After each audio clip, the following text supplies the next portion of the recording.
Kumar. So in the previous series, we saw the number of documents or what kind of documents which the finance minister presents in the parliament, and also like what is the process of budget which is happening in the parliament, etc. Okay.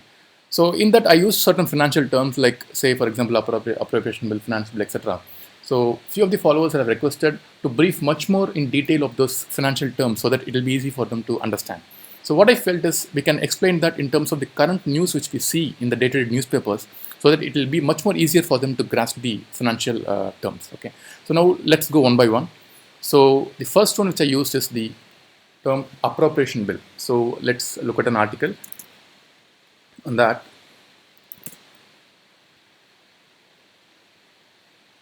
So here you see Lok Sabha clears appropriation bill.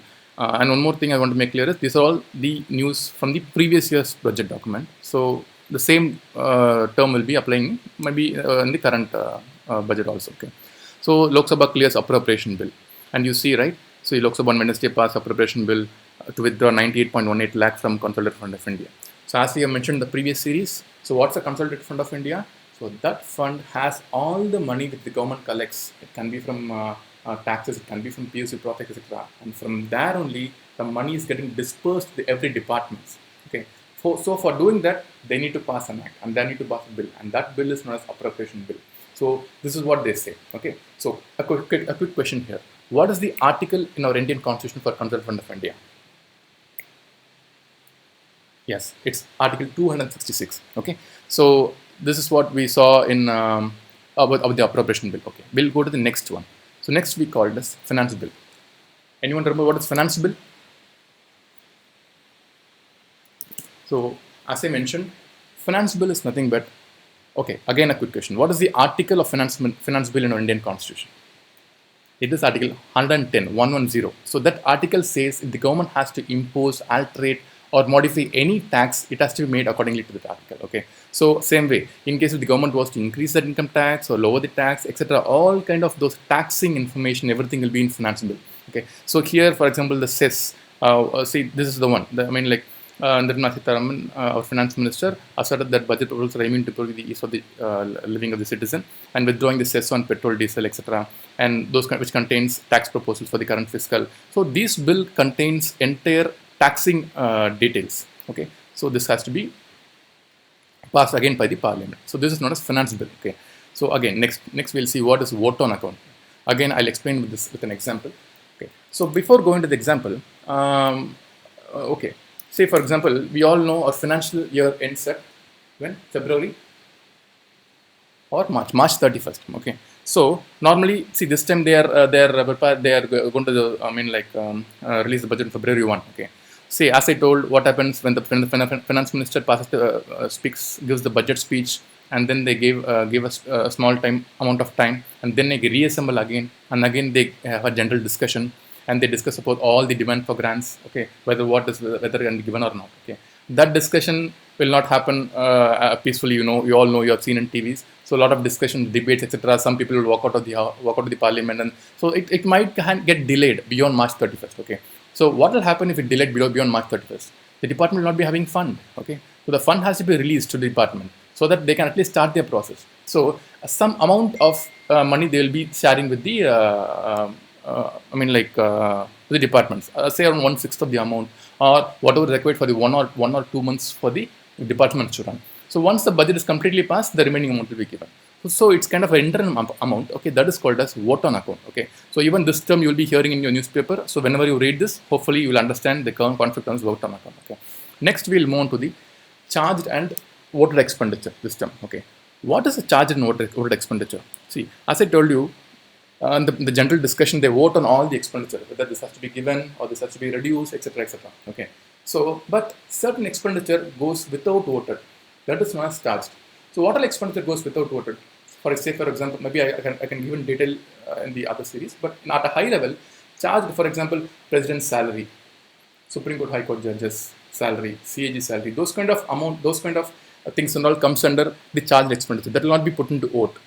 Actually, to say to enhance the independence of the organization, also they might be put into charged expenditure, but those kind of expenditure comes under charged expenditure. Again, these things you will again come across in the newspapers.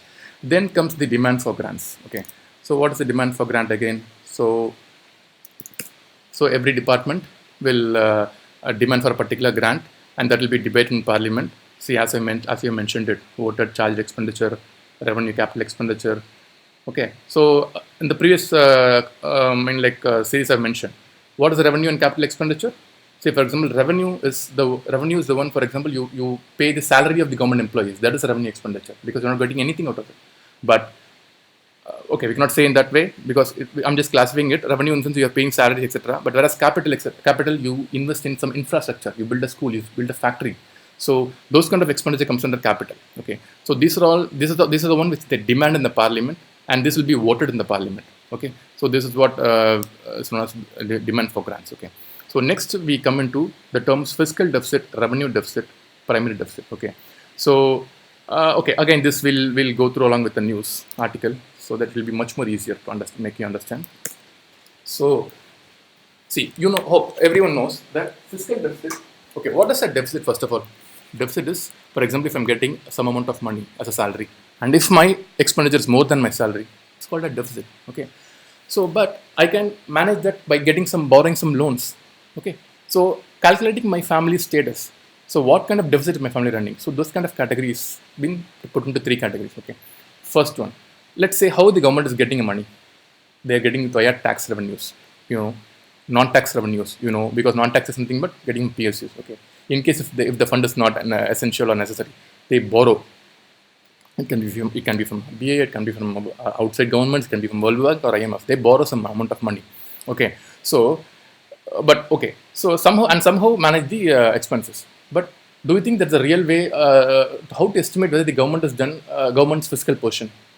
So to subtract the borrowings from the income. So while calculating the total deficit, total revenue, they'll take away the borrowings because borrowing is not government's earnings. It's you have just got loan. So with the government earning, how much they have spent and how much is the deficit, calculating that is known as fiscal deficit.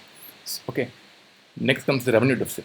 Revenue deficit includes total revenue minus total expenditure. So total revenue in the sense it includes borrowings also. That is known as revenue deficit. It's just an exponential calculator to check how much is your deficit. Okay. And third term they introduced fiscal deficit as a primary deficit. What is a primary deficit actually? See, normally major chunk of our money in expenditure goes for the interest payments. Say for example, this period a government is there. Say for 20 years before, a government would have borrowed some amount of fund. So that fund the government will be paying every year the interest rate for that. Okay. So even in the current year, they must pay the interest rate. But the government, the current government, but the government must, has not borrowed that money. So to intimate that, what is the fiscal prudence of the current government? What they do, they're subtracting the interest payment expenditure from the total expenditure and then calculating. That is only primary deficit. Okay, so primary deficit is nothing but fiscal deficit minus or deducting interest payment. That is known as primary deficit. So these three are the fiscal calculators to analyze at what state we are, that our country is there. Okay, so in that term, and I think in last series I've just mentioned about the FRBM Act. Okay, so FRBM Act, like again, everyone knows it's a Fiscal Responsibility and Budget Management Act. It has been brought in the year 2003. Okay, so what does it actually see? We cannot keep on having the increase in the deficits because if we go on keeping the deficit and borrowing, etc., we will finally fall in a debt trap. So to avoid that, government has set some target for maintaining the fiscal and revenue deficit. So that is what you have seen in the year 2003. The target of 3% of fiscal deficit has to be achieved by 2008-9 and zero revenue deficit by that year. But due to some complexities or some situations within the country, we are not able to achieve during that particular year. So this target has been increased year after year. And so currently in the last fiscal year, see, the government has mentioned that, our finance minister has mentioned that the fiscal target of 3.3% of the current fiscal year has been targeted. So even this, you need to keenly watch in the news so that you will understand what is the fiscal deficit, etc. does mean. Okay, so I hope you would be now a little more understanding the concept of the financial terms which are used for the budget creation. So keep watching these news so that you will understand and correlate things before going to the budget. Okay, thanks.